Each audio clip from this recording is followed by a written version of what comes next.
So, kamusta po kayo mga ka-Propertunities? Ako po si Kat Esternino ng RRCT Realty. So, as of now, project update lang po tayo, no? Nandito po ako sa Blue Tree Residences, located at Barangay Maasin, San Ildefonso, Bulacan. So, ayan po.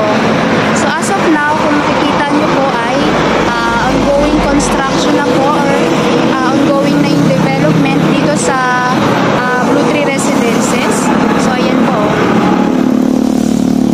Ang kagandahan po dito sa Blue Tree Residences, San Ildefonso, ay National Highway lang siya. Ayan siya. Along National Highway lang po siya, no? So, as of now, naka-pre-selling po ang ating project. Ang kagandahan po nito is mababa lang po ang monthly down payment po dito. For as low as 3,000